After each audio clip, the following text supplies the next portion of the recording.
కుక్కలను చాలా మంది పెంపుడు జంతువుగా పెంచుకుంటారు. వాటిని ఇంట్లో సొంత మనిషిగా ట్రీట్ చేస్తారు. ఏ దేశంలోనైనా కుక్కలు ప్రేమగా పెంచుకుంటారు. కానీ ఆ దేశంలో మాత్రం కుక్కలకు no entry, dog free country అంటూ కొత్త చట్టం తీసుకొచ్చింది. ఏకంగా కుక్కలు లేని దేశంగా తీర్చిదిద్దేందుకు జీవో సైతం జారీ చేశారు. ఇంట్రెస్టింగ్ గా అనిపిస్తున్న ఆ దేశం ఎక్కడుందో తెలుసా? కుక్కలు లేని దేశం ఏదైనా ఉందా అంటే ఇక నుంచి ఉండబోతోంది. ఆ దేశం టర్కీ.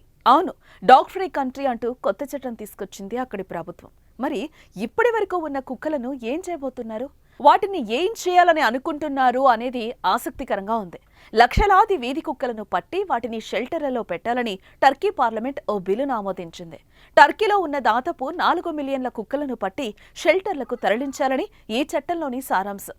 టర్కీ అధ్యక్షుడు తయ్యిప్ ఎర్డోగాన్ పార్టీ ప్రతిపాదించిన చట్టం ప్రకారం మున్సిపాలిటీలు వీధుల్లో విచ్చలవిడిగా తిరిగే కుక్కలను పట్టి షెల్టర్లలో పెట్టాలి. చికిత్స నయం చేయలేని వ్యాధులున్న కుక్కలను నిర్మూలించాలి. అయితే ఈ చట్టాన్ని జంతు ప్రేమికులు తీవ్రంగా వ్యతిరేకిస్తున్నారు. దేశవ్యాప్తంగా ఆందోళనలు కూడా చేపట్టారు. ఇస్తాంబుల్లోని సిషానీ స్క్వేర్లో వందలాది మంది గుమిగూడి ప్రభుత్వానికి వ్యతిరేకంగా నిరసనలు తెలిపారు.